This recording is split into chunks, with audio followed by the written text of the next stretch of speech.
Jair Bolsonaro, pá, pá, pá, pá, pá. Hoje em dia você já não precisa mais fazer isso.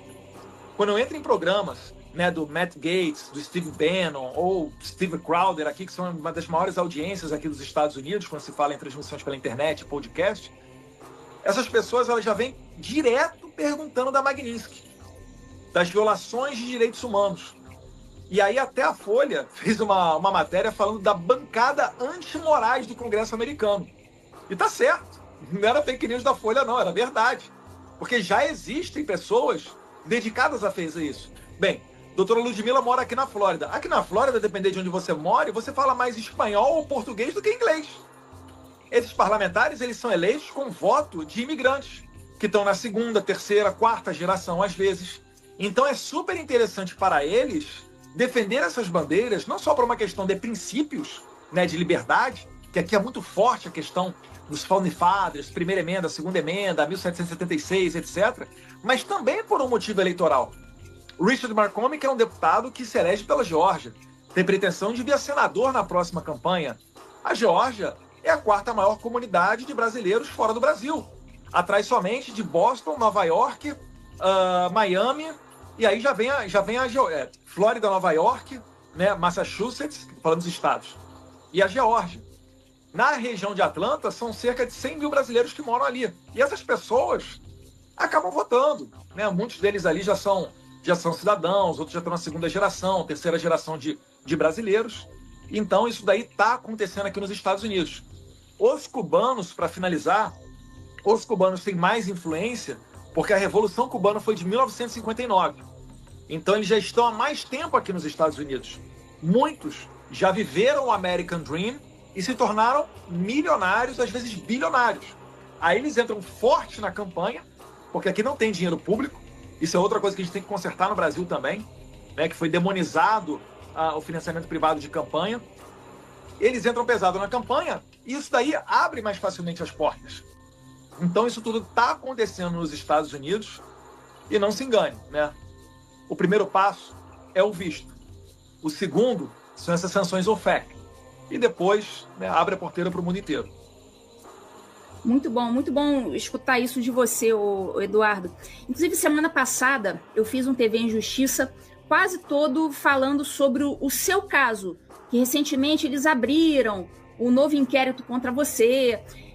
Mas eu fiquei pensando o seguinte, recentemente eles não tinham arquivado, Eduardo, o PGR, quando você veio para os Estados Unidos... Aí eles estavam ali. Você é que é a doutora, você que tem que explicar isso para a doutora aí. Oi? Você é que é a doutora, você que tem que explicar, né, esse negócio aí. Eu não entendo. Não, se é que alguém consegue explicar, né? A gente só consegue explicar na clave da ditadura. Porque eu lembro muito bem, quando você veio para os Estados Unidos, você falou, olha, tô aqui nos Estados Unidos, tal, eles estão ali com um inquérito para suspender meu passaporte, eu não vou me submeter a isso, tal, vou ficar lutando aqui. Aí logo no dia seguinte, lembra?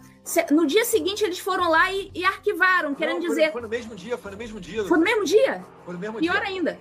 Quando eu fiz o vídeo anunciando que eu ficaria aqui, 2 horas depois o Bonet canetou e falou que, olha, o trabalho do Eduardo é lícito, trabalho parlamentar normal, etc., devolve para o Alexandre de Moraes, indeferindo o pedido do Lindbergh para prender meu passaporte. E o Alexandre de Moraes, no mesmo dia, arquivou o processo acompanhando a opinião do PGR.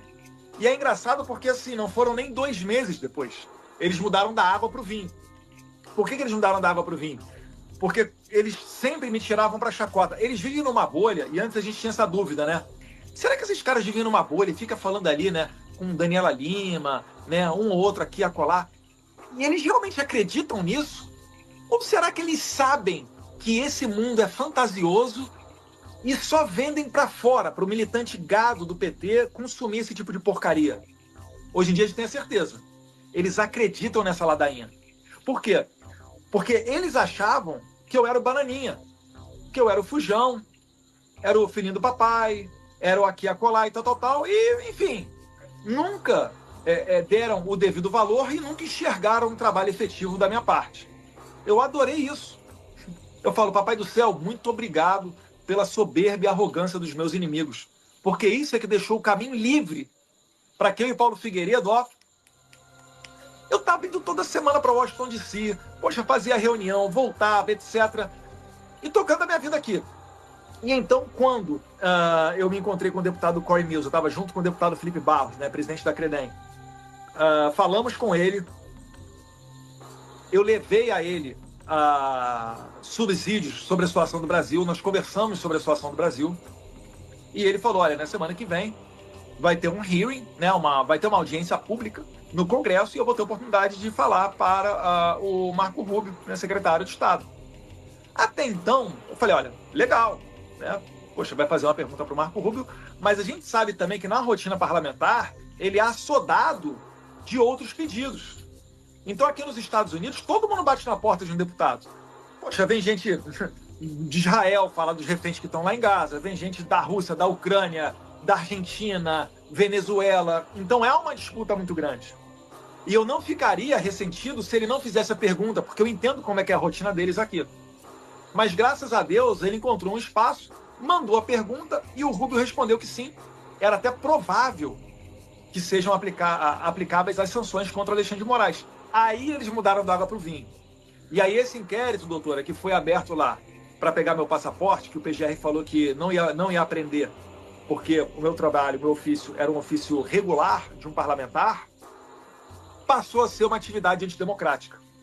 E eles fazem isso, eles deixam abertos esses inquéritos, como o da fake news, que está aberto desde 2019, o inquérito do fim do mundo, né? Inclusive a doutora assina o livro que leva esse nome. Eles deixam aberto para ter a espada na sua cabeça. Ó, se fizeram alguma coisa que o Alexandre de Moraes não gosta, vai entrar no inquérito. Você viu aí o Carlos Jordi, o que aconteceu com ele? O que aconteceu com o Ramagem? E vários outros. E vários outros. Inclusive, né, agora eu estou nos Estados Unidos de segurança, eu posso falar. Conversa de bastidor, tá, pessoal? Não é... Eu não vou falar nada aqui porque eu não tenho como provar o que eu vou falar. Mas o que eu escutei é que o Alexandre de Moraes queria prender o Ramagem. E uma alta autoridade da Câmara falou, não faça isso, porque na semana seguinte o Ramagem está solto. Que a Câmara tem que votar a manutenção da prisão ou não. E aquilo que ocorreu com o Daniel Silveira lá atrás, que ele foi preso com mais de 360 votos dos deputados, hoje não se repetiria. Porque o momento é diferente. O Alexandre de Moraes já foi desgastado. Lá, quando o Daniel Silveira, lamentavelmente, serviu lá de exemplo para Alexandre de Moraes, houve parlamentares falando. Poxa, a própria Magda Mofato, quando foi na Rádio Hora e Veja, ela falou para o Pitoli, eu achava que ia ser 1 ou 2 semanas de prisão. Era só para dar um susto, depois iam soltar. Acreditou no tirano. E aí, o tirano é o seguinte, uma vez que ele tem poder, ele nunca volta atrás. É por isso que é importante você estudar história. Não é só para você chegar na festinha, impressionar a gatinha lá, não, você que tá solteiro aí, tá? É para você aprender com o passado e não cometer os mesmos erros hoje. Porque se você estuda história, ela é cíclica, ela só tá dando mais uma volta. E agora a gente está chegando no momento de começar a derrocada do regime. Então, lamentavelmente, o Daniel Silveira serviu de exemplo. Hoje em dia, já não tem mais poderes o Alexandre de Moraes para fazer tudo isso. E a cereja do bolo, né, a prova concreta de que o Alexandre de Moraes não tem tanto conforto para fazer isso, veio com a Dani Lima, né? Dani Lima, íntima aqui da casa, falando que numa conversa de WhatsApp com outro ministro, que todo mundo consegue imaginar quem é, né? O outro ministro da STF, que não é o Alexandre de Moraes, ela conversando com ele pelo WhatsApp, ele falou que o Alexandre de Moraes hoje está emparedado e por isso não expediu mandado de prisão preventiva contra a Carla Zambelli, né? Então é isso daí. Deus queira seja o início do fim desse regime, né, doutora? Eu também espero. Aliás, eu tenho a minha aposta, né, sobre quem seria esse ministro. Eu suponho que seria um ministro meio rocambolesco. Eu também. Ah, é? Bom, então estamos convergindo aí nessa ideia. Temos a mesma opinião. Olha, nesse momento, são 10h47 da noite no Brasil, estamos com 20 mil, quase 21 mil telas sintonizadas no TV Justiça. Em pleno domingo, o nosso programa aqui é o último da semana dos conservadores, digamos assim. Ao mais tarde é o último. E é uma realmente bem expressiva. Eu não tinha curtido, já vou deixar minha curtida aqui para dar mais uma moral lá, para botar o algoritmo para mandar o vídeo para todo mundo. Isso aí, tá vendo? O Eduardo sabe como é que Como que faz para o algoritmo ódio, funcionar, né? Eu sou uma péssima youtuber, eu esqueço de pedir pro pessoal clicar, seguir. Então, pessoal, cliquem, sigam, compartilhem aqui o vídeo. Agora eu vou fazer mais um ato antidemocrático. Eu vou dar RT no link da live no meu X. Olha, mais um ato... Ato antidemocrático. Perigosíssimo, 12 anos de cadeia agora, de repente com agravante. Mas, doutora... É terrível. Explica para as pessoas como é que funciona essa questão das penas, porque quando eu estudei lá na faculdade, tinha a dosimetria da pena, né? Como é que o Alexandre de Moraes define se uma pessoa vai pegar 10, 14, 15 anos? O que ele fundamenta isso? Como é que ele leva em consideração? É difícil explicar para as pessoas em casa. A dosimetria, ela tem o mínimo... Cada tipificação penal tem um mínimo e um máximo, né? A pena mínima e a pena máxima daquele crime. E ali, dentro daquele mínimo e aquele máximo, o juiz vai justificando na sentença, isso aqui vai servir para aumentar a pena um pouquinho, isso aqui vai aumentar mais um pouquinho. E aí, até que chega na pena máxima. O Alexandre de Moraes, ele parece que ele vive para ele só existe o máximo.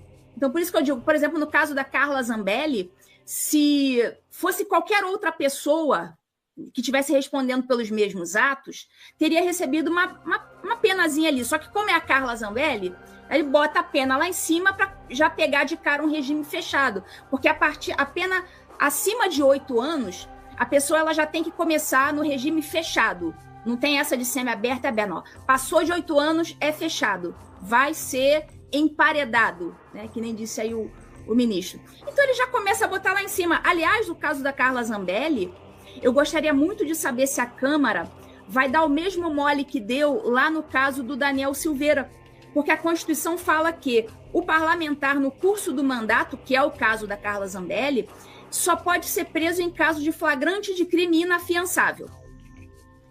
Então, eu quero saber o que a Câmara vai fazer, né? Porque a Carla Zambelli, ela não pediu para sair, ela não pediu, né? Olha, estou deixando aqui o meu cargo. Não, o Moraes foi lá e canetou. Falou, você está presa, primeiro decretou a prisão preventiva, depois decretou a prisão definitiva, você está presa, perdeu o mandato e acabou. Quero saber a Câmara. O que você acha, Eduardo, que vai acontecer? O Moraes, ele atropelou a Câmara, na verdade, né? Ele estava falando que teve uma decisão definitiva para tirar o mandato da Carla Zambelli, justamente visando que não fosse possível uma votação na Câmara, onde ele poderia sim perder essa votação. Vale lembrar ainda, um outro conteúdo político é o seguinte: o Flávio Dino, que foi senador do PCdoB, foi ministro da Justiça do Lula, ele está na mão dele, e essas coincidências da distribuição do STF, né? Mas está na mão dele um inquérito que investiga a questão das emendas parlamentares. E aí eu vou ser bem sincero com você. Tem problema ali? Pode até ter. Mas ele fica com a faca e o queijo na mão para pegar e destruir a reputação de qualquer pessoa. Ele pode perfeitamente chegar amanhã e mandar a Polícia Federal ir lá na minha casa e falar: o deputado Eduardo Bolsonaro mandou emenda aqui para Santa Casa X e eu acho que houve desvio. Cara, me senta a PF na minha casa, bota tudo que é notícia de jornal, me pinta de corrupto e depois deixa eu me explicar. Já acabou com a vida do cara. Então, se ele acelerar nesse sentido, vai criar ainda um atrito ainda maior com a Câmara. Então, a relação é uma relação que já não está boa há muito tempo. Somente aquela esquerda mais a secla é que continua realmente apoiando e falando que é tudo pela democracia. Mas o próprio centro já está vendo que ano que vem é eleição e vai ser uma eleição mais à direita. Então, nessa atmosfera, o Alexandre de Moraes se arriscaria muito em jogar para o plenário da Câmara dos Deputados um processo desse da Carla Zambelli. E olha que eles assassinaram a reputação dela, que é uma beleza. Né? Mais de 10 anos de cadeia que ele está pedindo para ela. É mais um daqueles crimes que eu te falo. Se você sair na rua, matar uma pessoa na rua e pegar uma condenação por homicídio simples, se você for réu primário, você nunca vai começar com mais de 10 anos de cadeia. Mas a Carla Zambelli já começou, e isso daí é pela aquela acusação de invasão hacker, que depois ainda vai vir a questão da arma. Então, veja só que o Alexandre de Moraes está numa situação muito delicada, que a todo momento ele tem que acelerar, ele tem que se expor. Isso vai dar subsídio para a Carla Zambelli, que agora, né, falam que está na Itália, para que ela chegue na Itália mais facilmente comprovando a sua situação de perseguida.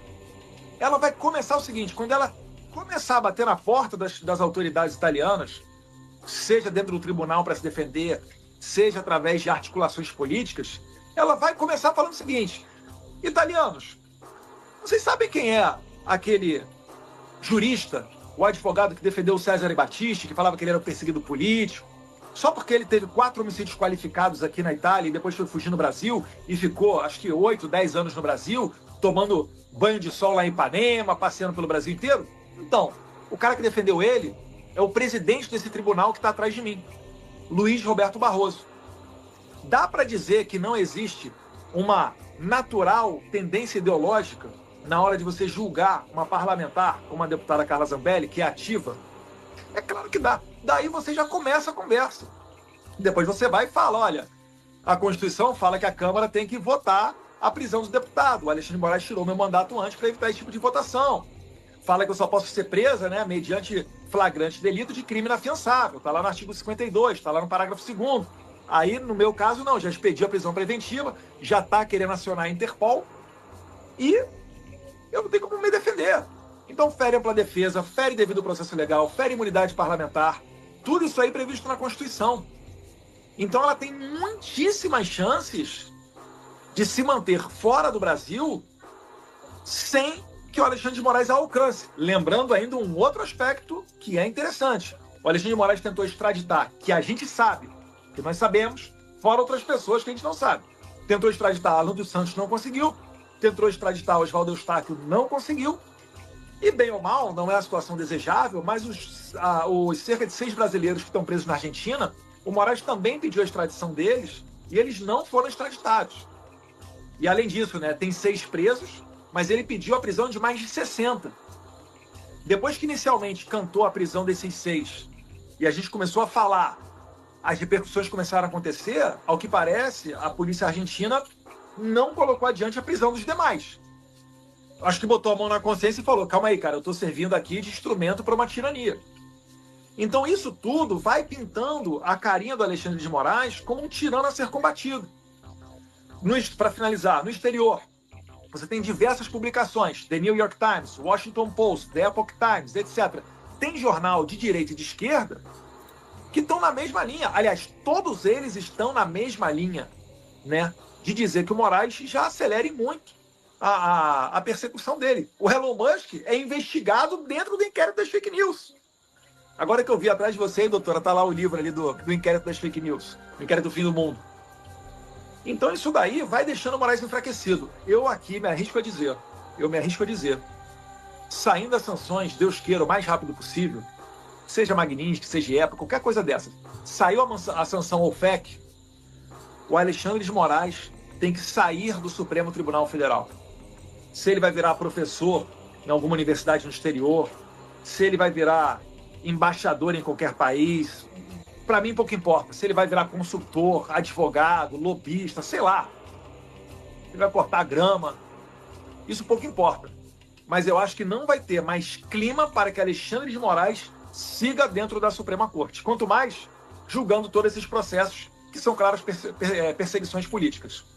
Mais do que clima, né, Eduardo? Você deve ter visto, e não sei se o pessoal aqui da audiência viu, que o Tribunal Penal Internacional teve mais 4 juízes sancionados e mais aquele procurador Karim Khan. E, segundo estão dizendo, isso inviabilizou o trabalho no Tribunal Penal Internacional. As pessoas não estão querendo mandar um e-mail para os sancionados, com medo de ter os seus nomes vinculados ao nome deles. Então, assim, o Tribunal Penal Internacional não está conseguindo trabalhar nesse momento. Então, eu acredito que talvez alguma coisa semelhante possa acontecer no Brasil com o Moraes. Não sei se vai acontecer. E uma outra coisa que Só para abrir um parênteses, teve um americano que falou o seguinte, Eduardo, se o Alexandre de Moraes te chamar para almoçar e ele pagar a conta, você pode ser sancionado. Então esse jantarzinho para me chamar de bananinha, de covarde, de fujão, faça outro, Moraes.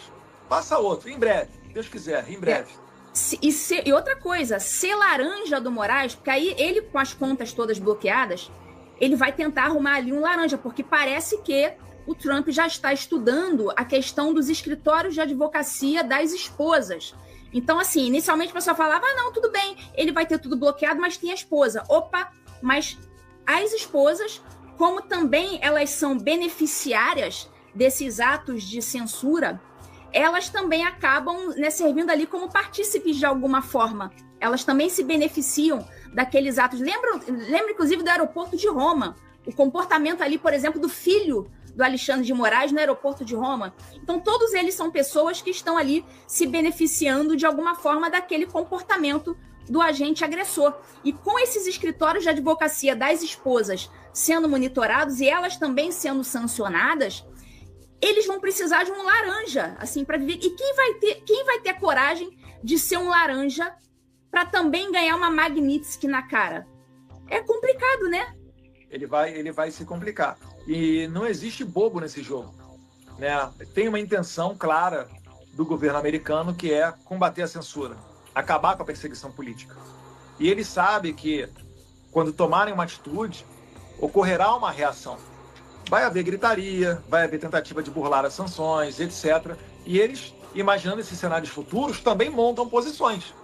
Então, uma dessas posições, certamente, é o que saiu aí na imprensa, né? Eu vou falar saiu à imprensa, é esse mapeamento dos escritórios de advocacia de pessoas próximas ao ministro Alexandre de Moraes e também a outros ministros da Suprema Corte, tá? Isso daí não é só o Moraes. Porque, na verdade, quando você vê, muitas das vezes a persecução que o Moraes faz, ela acaba sendo respaldada por outros agentes públicos, né? Não só o ministro da Suprema Corte, mas o delegado Fábio Chora, antigamente era a Denise, tiveram aqueles dois juízes, né? O Marco Antônio Vargas e o juiz Ayrton Vieira, em mensagens trocadas com o Eduardo Tagliaferro, eles dizem abertamente, olha, use a sua criatividade para fechar a Revista Oeste, temos que pegar o Eduardo Bolsonaro, vamos dar um jeito, vamos ligar ele com aquele Serimedo lá da Argentina que fez a live. Então, isso tudo está dentro desse quebra-cabeça.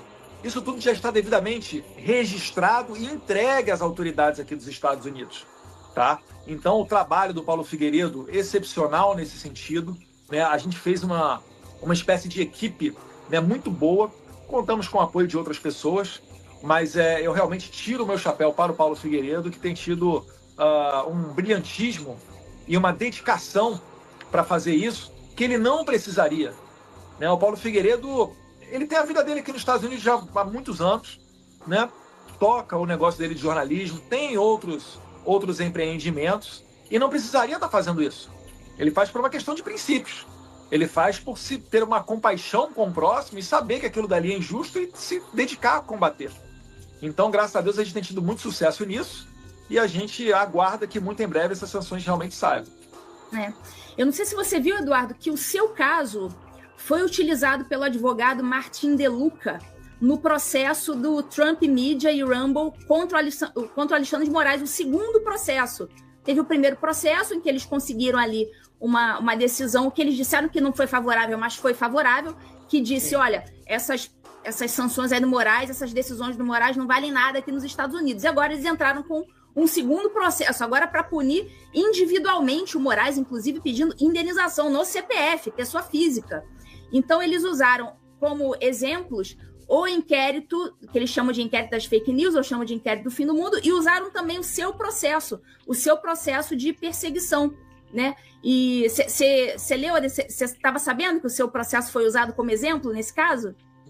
Sim, sim. E ao que tudo indica, o Alexandre de Moraes ele cometeu o mesmo erro do Twitter Files Brasil. Qual erro?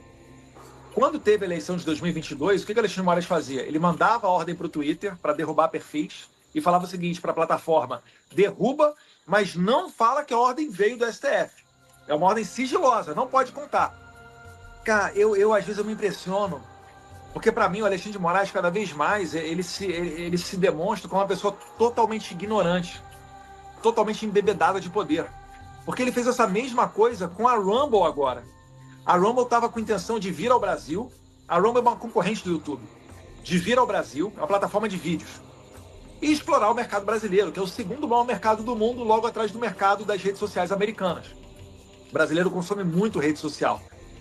E então, o Alexandre de Moraes, ele resolveu derrubar o Alan dos Santos, e acho que um ou outro perfil. E quando ele deu a ordem para o Rumble, ele falou o seguinte: Rumble, você não pode falar para as autoridades americanas, essa é uma ordem sigilosa.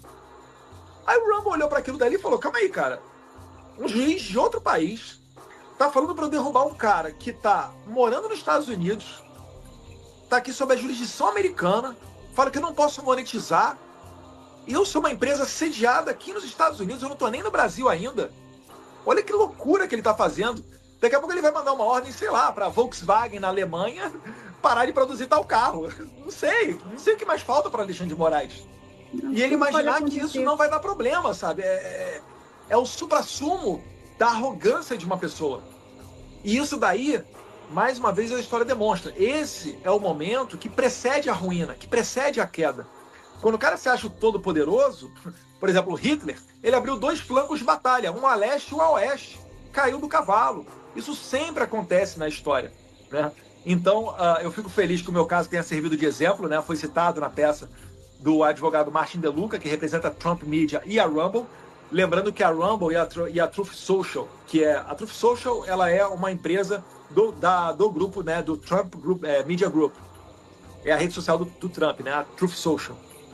Ela e a Rumble compartilham os mesmos servidores para vídeo. Então, quando o Moraes não deixa a Rumble ir para o Brasil, que derruba os servidores da Rumble no Brasil, você também não consegue, né, acessar a Truth Social e assistir os vídeos da Truth Social. Aí você começa a fazer aquela coisa típica de ditadura, né? A comprar um VPN, a acessar o VPN. Além do WhatsApp, você tem que ter um backup de Telegram, né, de Signal, de outros meios de comunicação, principalmente se você tem um negócio atrelado a isso. Então, é o que está acontecendo no Brasil. Mas eu queria, doutora, se me permite uma pergunta, né, que você explicasse para as pessoas quais são as possíveis repercussões de um processo desse nos Estados Unidos contra o Alexandre de Moraes. Porque no Brasil, os tentáculos da tirania, né, principalmente na imprensa, tentam dizer que é um ataque contra o Estado brasileiro. É um ataque contra o Estado brasileiro ou é um ataque contra o indivíduo Alexandre de Moraes? O que pode acontecer com ele? Não, eles dizem que é um ataque contra o Estado brasileiro, porque, sabe a barata, quando você taca o Baygon e a barata fica com a perninha assim? Nesse momento, a barata está com a perninha assim, eles não têm mais o que dizer. Então, eles começam a dizer, é um ataque à nossa soberania. Só que ninguém disse que o Trump ou o Departamento de Estado americano vai aplicar uma sanção no Brasil, dentro do território brasileiro. Ninguém nunca disse isso. As sanções são aplicadas aqui nos Estados Unidos. A questão é que a sanção é aplicada aqui, mas ela acaba tendo um efeito extraterritorial. Mas as sanções são aqui. Então, se você se tem uma sanção Magnitsky, que você determina que as empresas americanas não tenham contratos, não tenham nenhum tipo de relacionamento com uma pessoa específica no mundo, seja ela esteja no Brasil, se estiver na China ou na Europa, enfim, não importa. Aquelas empresas americanas, como por exemplo, Visa, Mastercard, não vão poder ter aquela pessoa no seu círculo de relacionamento, não vão poder ter como cliente. Então, a decisão ela é aplicada nos Estados Unidos. Então, fora dos Estados Unidos, não vai depender da justiça brasileira ratificar a decisão americana. Não vai depender de justiça brasileira, porque as empresas vão cumprir voluntariamente, elas vão se apressar em cumprir, porque elas não vão querer perder os direitos de funcionamento nos Estados Unidos. Então, nesse ponto, o Alexandre de Moraes vai ser a corda mais fraca, a meu ver. Então, eu vi até uns posicionamentos aí, até compreendo, mas me parece que quem tem esse posicionamento no sentido de que vai depender da justiça brasileira ratificar essas decisões dos Estados Unidos, acho que não entendeu exatamente que essas empresas não vão cumprir por conta de uma decisão no Brasil. Elas vão cumprir porque elas não querem perder seus direitos de funcionamento nos Estados Unidos. Então, não tem nada a ver com o direito nacional brasileiro. Tem a ver só com o direito americano e nada mais. O Alexandre de Moraes, ele pode ser condenado à revelia, caso ele não apareça para responder os atos processuais?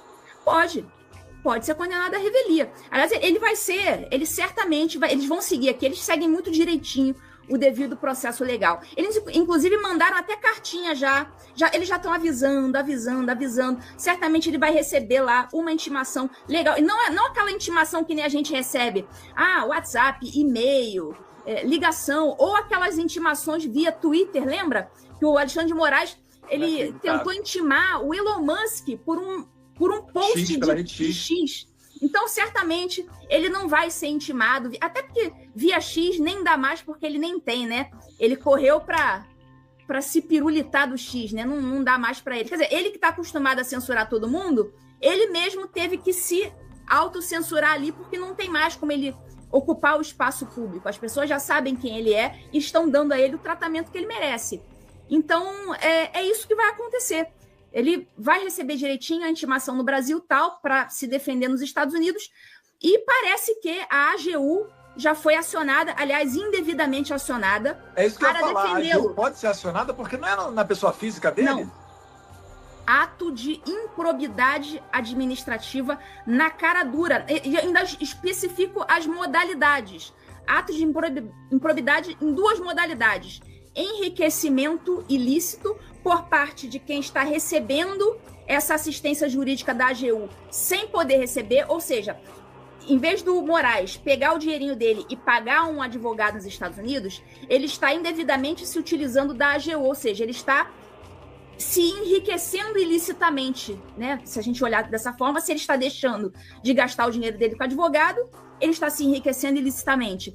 E ato de improbidade administrativa na modalidade dano ao erário, porque o erário não deveria estar sendo gasto para defender uma pessoa física.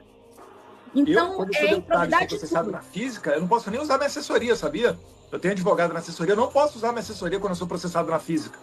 Eu tenho que arranjar um advogado de fora do meu gabinete de Brasília para fazer a minha defesa. O Alexandre Moraes não, o Alexandre Moraes pode usar a assessoria do Estado mesmo, né, a AGU. Impressionante. Pois é, eu quero ver aí qual que vai ser o comportamento do Tribunal de Contas da União, que sabe muito bem que esse gasto não pode ser feito para este tipo de coisa na pessoa física.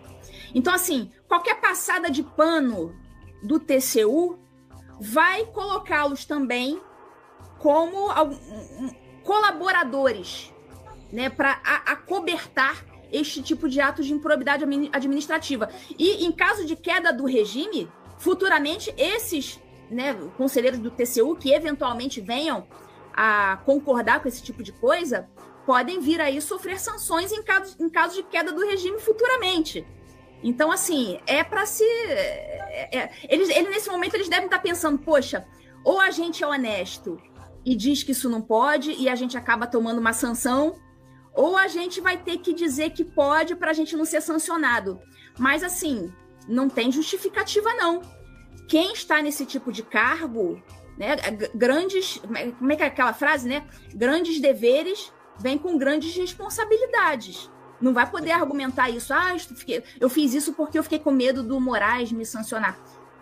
É funcionário do TCU? É ministro do TCU? Vai ter que fazer o seu trabalho direitinho. Não vai poder passar a mão, não. E exatamente por isso que, além do Moraes, tem aí uma outra rela de pessoas, eu falei dos juízes, né, e também do delegado Fábio Schor, que muito provavelmente vão, junto com o Moraes, tomar essas sanções. Em que pese eles poderem falar, tal qual os nazistas no tribunal de Nuremberg diziam, né, eu estava apenas cumprindo ordens. Não cola. Acabou isso. Eu estava apenas cumprindo ordens e dava um tiro na nuca do judeu, você não sabia que aquilo era errado? Calma lá, né?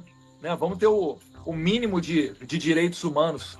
E, enfim, voltando à questão de vários avisos, eu queria lembrar aqui também que, por exemplo, o deputado Chris Smith, depois que ele fez uma audiência pública no Congresso americano, que falaram ali o Paulo Figueiredo, o Chris Pavlovski, o Michael Schellenberg e um outro representante da esquerda, o deputado Chris Smith, ele mandou um ofício para o Moraes, perguntando ao Moraes, olha, realmente é verdade isso aqui que o Paulo Figueiredo falou e tal? É verdade que você derrubou os perfis tais, para dar uma chance de defesa ao Alexandre de Moraes?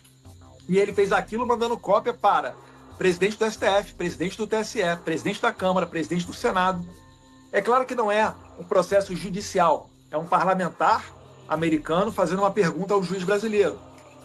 Mas, é o que você disse, aqui eles seguem tudo direitinho. Por mais que já se imagine, né, já se saiba que Moraes é um ditador, ainda assim, dá-se a ele direito de defesa. E essa carta do DOJ, ela é o Department of Justice, né, que é encabeçado pela Pam Bondi, a ex-procuradora aqui da Flórida. Por coincidência, num dos jantares das celebrações de posse do Trump, ela sentou na minha mesa, no Vice President Dinner, eu tenho uma foto com ela. Ela alertou o Moraes dia 7 de maio sobre tudo isso que está acontecendo. É a famosa aula de direito em 5 páginas que ela deu, né, falando sobre extraterritorialidade, etc. Em que o Moraes, pelo visto, ignorou solenemente né? Não consertou nenhuma das suas condutas, muito pelo contrário, continua aí abusando de todo o seu poder.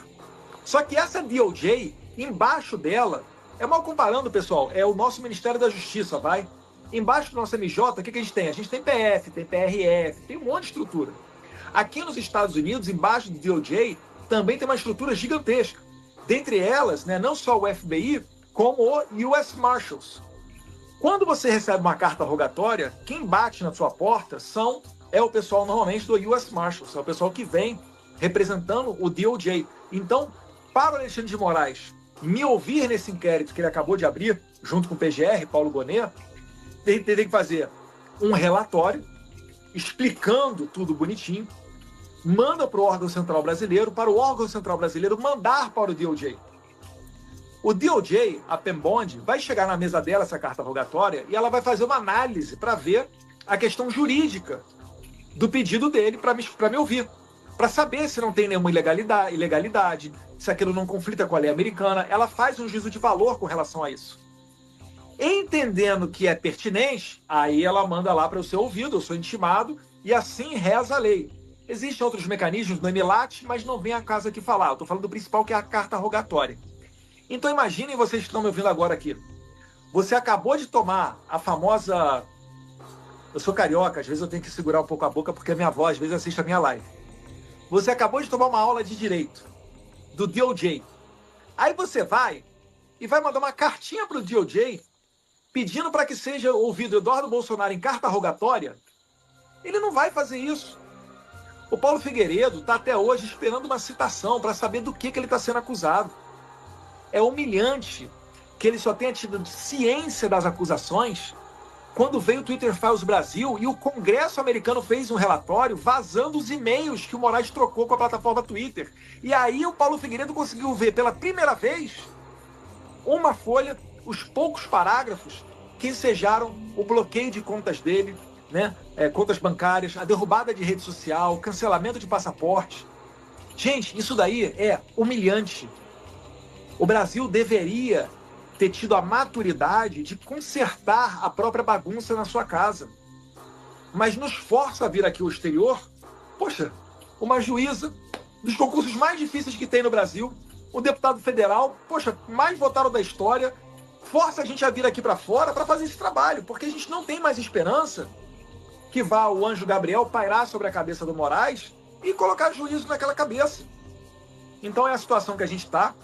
O Moraes, ele vai inventar alguma coisa para dizer, ou vai me julgar a revelia, vai nomear algum defensor dativo, sei lá o que ele vai fazer, para dizer que eu fui convocado a prestar esclarecimento no inquérito e eu não o fiz porque não quis, quando é uma mentira. Eu espero os meios legais, porque ou a gente está no Estado Democrático de Direito, ou a gente está no Xandiquistão. Mas eu sei que ele não vai fazer isso, né? Então, aqui nos Estados Unidos eu estou em segurança contra as garras desse ditador.